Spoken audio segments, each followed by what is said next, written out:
A lot of people have been responding to Katt Williams podcast, whatever you want to call it. I just want to see what certain people say. Aries spirits have a watch it. Welcome back to the channel once again, fam. I'm your host, Baritone Bliss. You know who I be. And Baritone Bliss is a hell of a their TV. name. A lot of people have been asking me on the Instagram about my thoughts on the Katt Williams situation, and he did mention me, which was a head scratcher because I don't know what I did to him. I was going to save this for my podcast, but I might as well kind of get into it now. And basically, I'm going to repeat the same thing on my podcast. And, again, people ask me what I thought about it. And I'm going to say this. I probably would have just on my podcast because that would get people to come there. I guess I would do both because it's just Instagram Live. So that's just me though. I'm not telling what he should have did because I don't like telling people what they should have did because it's them. But I think it's sad. It saddens me to know that my people, the people I love, black people, as well as everybody else, but my people come first. Black people, we love drama. We love drama. We stew in it. We love it so much that we allow it to be detrimental to the progress of us and a culture. We absolutely love it. Because I'm asking myself, why did he do something that was both unnecessary and absolutely pointless? And in reading the comments, it's I can tell we love drama by the shit we say, protect Katt at all costs.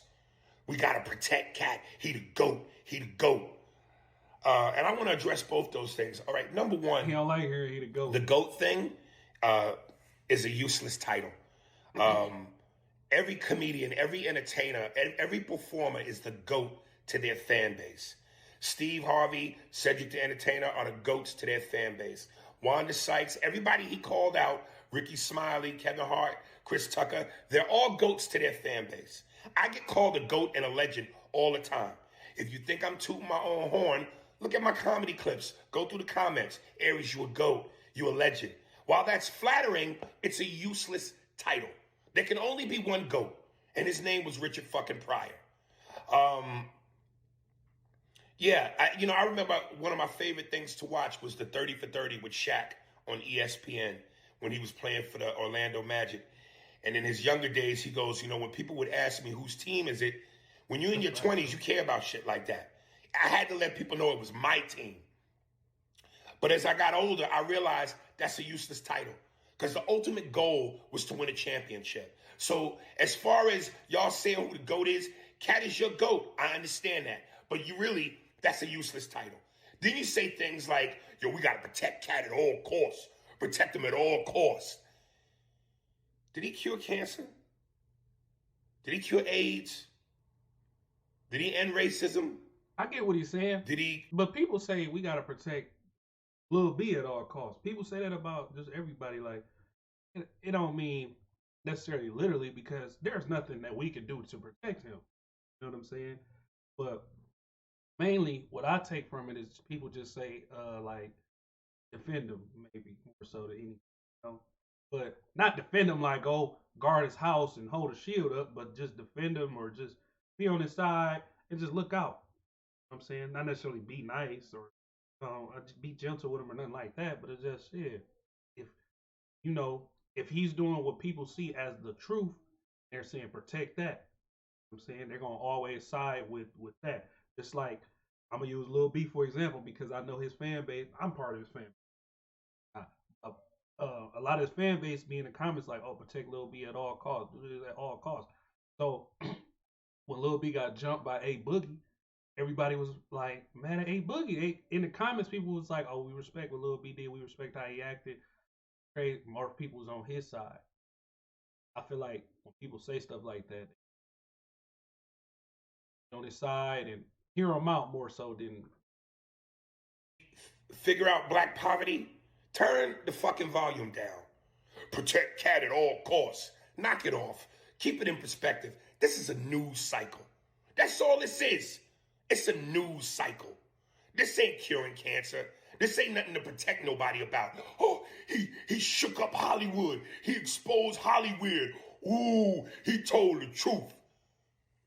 That's what I just said. Again, to me, the spoilers. though. What did he do? What did he change? He didn't change anything. Steve Harvey is still going to be Steve Harvey.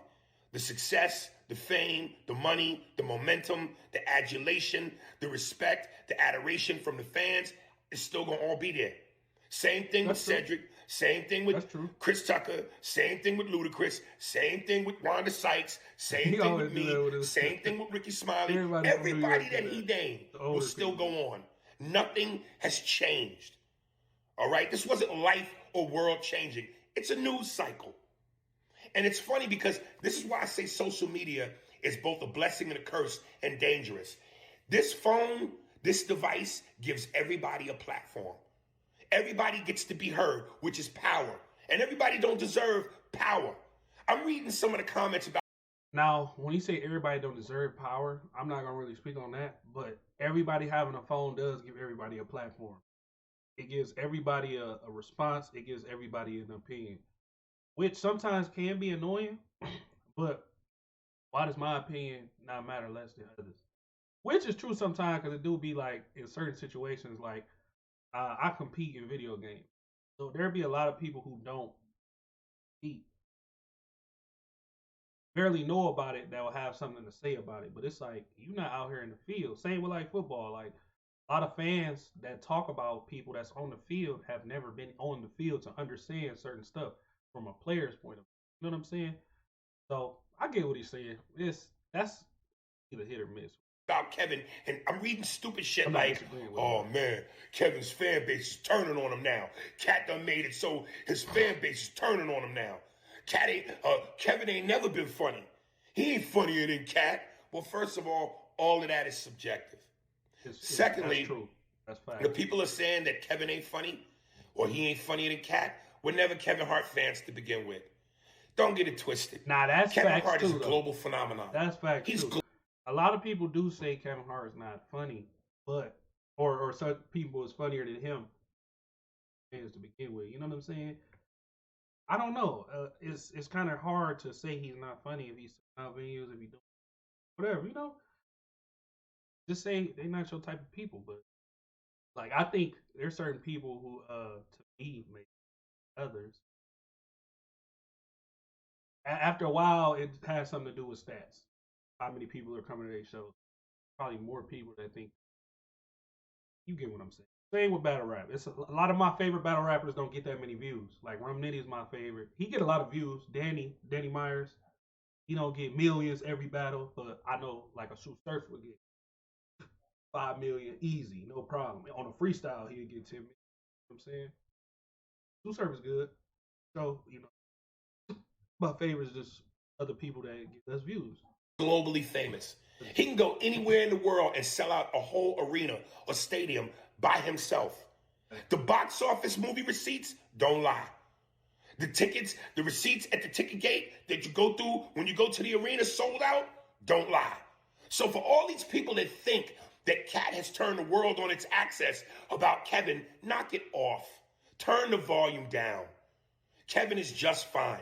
And again, those people saying that negative shit about Kevin were never fans to begin with. But you let people tell it, average Joes who now have power because of the phone and the platform. Oh, we must, Katt exposed the Illuminati.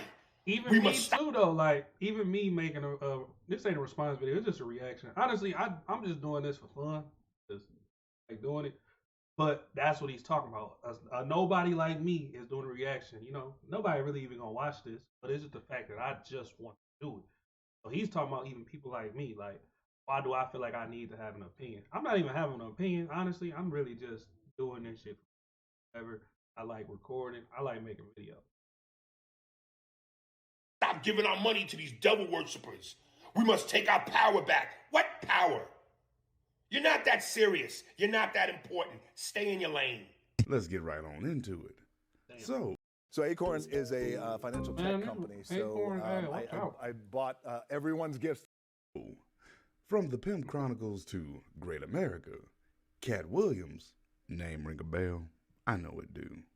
has always managed to entertain the masses with what I would consider common sense comedy. At one point in time, there weren't going to be too many people that would argue with you if you were to say that he was the top comedian of his time. But, yeah, most people are going to immediately point out Dave Chappelle, too, of course, which, again, tough luck getting me to pick one at the height of their career. But nowadays, he's considered the king of underground comedy, opting to leave the Hollywood spotlight for a more grassroots movement in cities around the world. Kinda can't say I blame him. But with that said, his last stand-up special, World War III, released in 2022, and wasn't exactly his best. And it even appeared to be a sign of a fading star, according to a lot of people. But thankfully, for those of us die-hard fans, Katt has rebounded in tip-top shape in his latest venture, the Dark Matter Tour. Now, I don't know about you, but I find that to be great news. Either way, the self-labeled conspiracy theorist doubles down as the Illuminati reporter, covering a multitude of pop culture headlines such as the Lizzo debacle and YNW Melly's recent trial. Within the hour-long event, Katt manages to address race relations and his own trials and tribulations. There's that rhyming again. Those trials and tribulations, if you didn't know, were a barrage of arrests dating back to 2009 that have stunted his public persona, so to speak. I basically already know when he going with the rest of this. I kind of wanted to hear more so Aries Spears. No disrespect to Dirt TV, Celebrity Media. I mainly hear Aries Spears, whatever. But Aries Spears was saying facts, a lot of facts. I agree with some of the stuff. I'm not gonna say I disagree with any of it really, but like, yeah, it was cool. It was a cool response. He didn't really say nothing disrespectful. Um, and that's what a lot of people are doing. They really not like not arguing back for. I don't know how to explain it, but whatever. I enjoyed it. Hopefully, I enjoyed it. Let me know what y'all think. Y'all like Aries Spears stand up? Do y'all like Katt Williams stand up? Let me know something. Who y'all favorite stand up comedian?